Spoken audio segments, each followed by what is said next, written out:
So,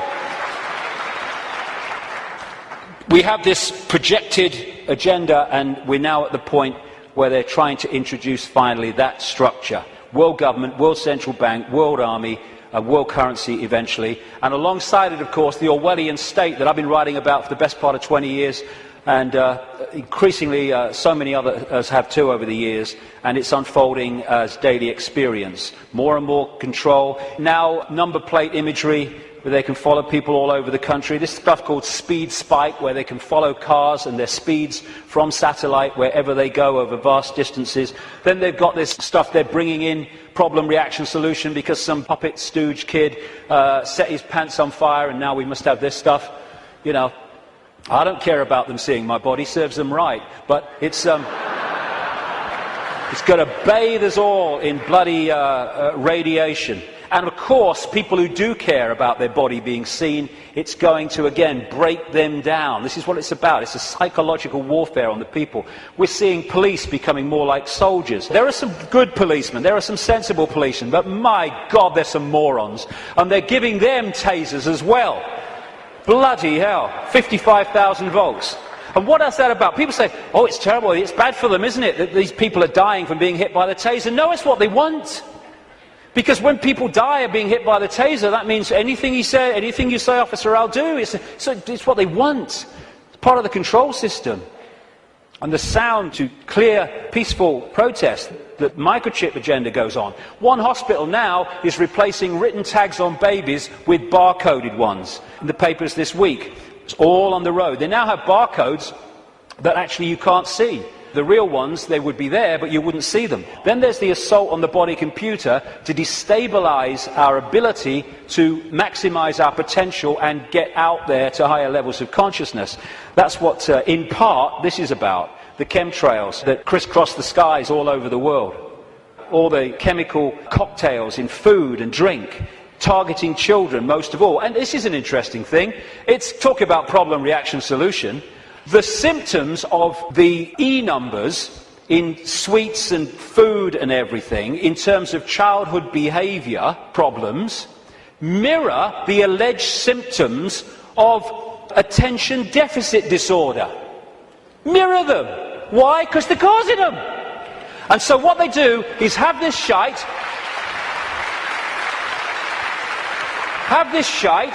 This will chemically imbalance the brain. It will create behaviour problems and attention problems, and then we'll give you fricking Ritalin to dose you in mind-changing drugs to meet the problem that we are causing here. Same with genetically modified food, which is there to genetically modify us. This is why they're more and more targeting organic farmers around the world and people growing their own food to overcome the chemical shite. This is why they're targeting small farmers so the great conglomerations can move in, like Monsanto and others. This is why they have this Codex Alimentarius, which was created by Nazis like Fritz Tamir, who came up with the work makes free sign across the entrance to Auschwitz. Him and some of his fellow Nazis who went to jail after Nuremberg, he was released well ahead of the end of his sentence because his mate intervened, called Nelson Rockefeller, 4 times mayor of New York, and they created these Nazis. Codex Alimentarius in the 60s means code, food book or food code, and now they're trying to impose global regulations which in effect will stop us getting the doses of food supplements and vitamins that make any difference, and also hand control over to the pharmaceutical cartel for it. Same with the attempt to get us vaccinated with all this shite through the Rothschild-created and controlled World Health Organization. And because of the web, this centre point can control the Monsantos, the food producers, the food standards agencies, which are supposed to oversee those people, the drug companies, the Food and Drug Administration in America is supposed to oversee them. They can orchestrate all of the stuff that I've just described and listed because of this web. And the overall thing is a war on the human immune system. They're trying to undermine the human immune system in every way, shape or form because they want a massive cull of the world population because they cannot cope with the numbers. And like I say, I was reading, when I was researching the book, I saw incredible figures. But my goodness, in the last week, I've seen extraordinary figures in terms of the increase in drugs, mind-altering drugs given to children. It is fantastic. And it's being done systematically to dumb down young people and stop them expressing their true potential for consciousness, which they are. And all that is in here, how that was going to happen, written as a novel by this guy, Fabian Aldous Huxley. They're putting us in a vibrational prison in all these ways. The financial crash was orchestrated on purpose by deregulating, and it's possible to do that because the Rothschilds and their associated families and groups control the world financial system. They're moving trillions of dollars around, so they decided the stock market goes up or it goes down. If they target the dollar, it will go down. If they target sterling, it will go down or whatever, because they have that ability, and Goldman Sachs is one of their main vehicles for all this stuff. And they can control the world financial system because, once again, they control the banks, they control the Federal Reserve System in America, they control the Bank of England, and they control governments, and they control the reporting of it. And this is the plan. Stage 1, crash the global economy, September 2008. Stage 2, governments throw fantastic amounts of money, credit, money that doesn't exist, but we pay interest on it, at the perpetrators until their financial barrels are empty. Stage 3, and they'll bring this when they feel it's going to have maximum impact, they're going to crash the economy again on an unprecedented scale when governments have no means to respond. That's the idea. Why? Well, the last section will kind of pull all this together, because there's something going on which they want to stop. But that's the idea. The more fear, the more disruption, the more stress, the more worry that they can create, the more it impacts upon us in ways that suit the control system, as I've described through the day. And then there's this major element of their plan in the next few years, is introduce massive taxation and control and imposition as a result of something that doesn't exist, thanks to this guy. If this guy's involved, it's a scam. End of story. End of story. There you go. Thanks for the Oscar, but I'm totally full of crap. This man's going around demonizing carbon dioxide, which without it the world would not be as it is, and demonizing the greenhouse effect, without which we wouldn't bloody be here. There you go. That's what he's doing. And he's orchestrating all these people. And it's so kind that David de Rothschild has produced this book to help us, Global Warming Survival Handbook. Survival. Now, let's get some sanity into this. This is a graph of greenhouse gases that make up the greenhouse effect. That one, you would think from the propaganda, would be carbon dioxide. It is water vapor and clouds. I think we ought to ban water vapor and clouds. It's the only way to save the frickin' world, right? Every time we see a cloud, they ought to add VAT. I think it's the only bloody way. And this is carbon dioxide. Not only that, the grey stuff is natural, only the green slither is coming from human activity. And we're supposed to believe it's affecting the weather. It's the bloody sun. It's the bloody sun.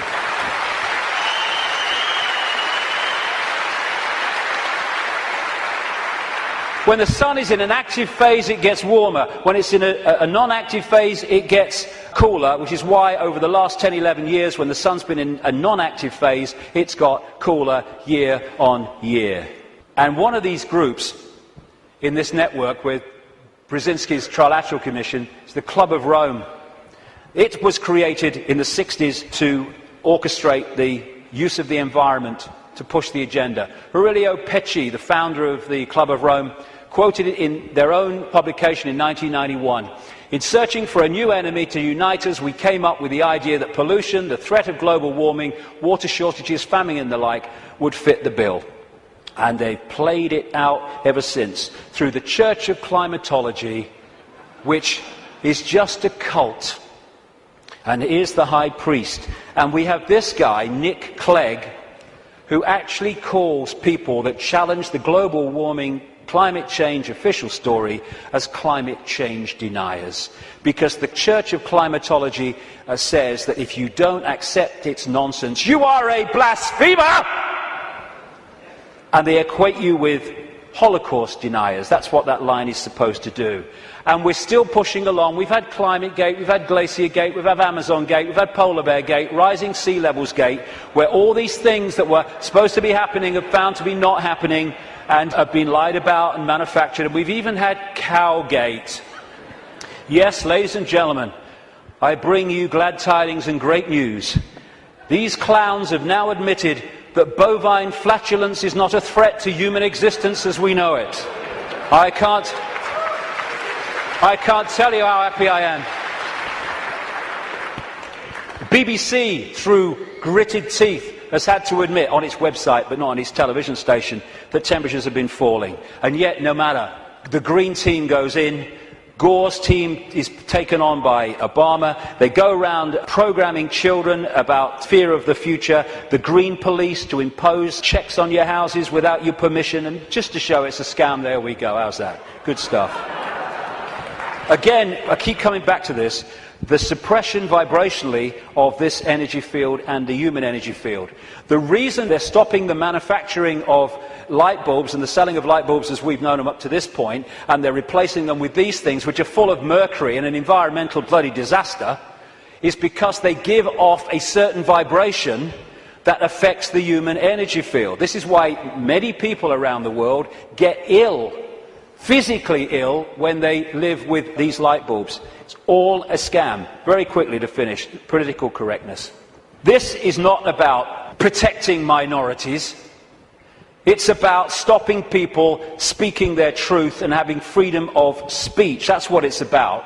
It's about creating what Orwell called newspeak, where the language replaces old speak, words that have meaning and detail and you can express yourself, with newspeak, which actually says nothing, has no ability to express detail because of the way it works. The only language in the world whose vocabulary gets smaller every year, Orwell said. And as he pointed out quite rightly, on the conscious level, we think in words. And so the more you reduce the words, and all this tech stuff, you are, and all this stuff, and the way we're changing the language and reducing it dramatically, is taking out, over a period, the ability to even think in detail. As one person said, how can you talk about freedom and how we must have freedom if there's no word left that really means freedom? And in 1984, of course, Newspeak didn't have a word meaning freedom. This is what political correctness is about, shutting people up so no one can say anything. You mustn't upset anybody. Well, it upsets me. You've upset me by saying I can't upset anybody. If I can't upset anybody, I can't say anything. It don't matter what you bloody say, you'll upset somebody. And then we have health and safety. Again, it's to create a situation where people can't move. I went into a Pizza Hut on the Isle of Wight. I'm not proud of it, I was hungry. And I asked for a cup of coffee. And they said they couldn't make me a cup of coffee because the coffee machine was broken. I said, can't you, true story, I said, can't you put the kettle on? They said, no, we can't use a kettle because of health and safety. It's a bloody cafe. Do not hold the wrong end of a chainsaw. Oh, thanks for that, mate. I might have made a mistake there. And what all this is brilliantly portrayed here by Neil Haig. All these things, taxation, you can't do this, you can't do that, don't say that, health and safety, political correctness, oh, watch what you're thinking, oh, watch what you say, oh my God, is to tie us like flies in the spider's web so we can't move. We've got people worrying now about, is me wheelie bin out on the wrong day? Is it a few inches too near the curb? And you know something, and this is important. These people are taking the piss, and I'll tell you why.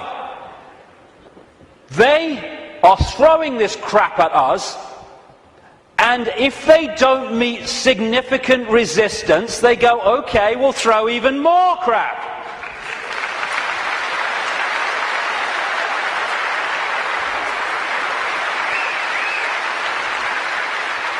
I'll get into this in the last section, but we need to draw a bloody line here. Not only say here and no bloody further, but we're going here and drawing it. Because otherwise they'll just keep doing it.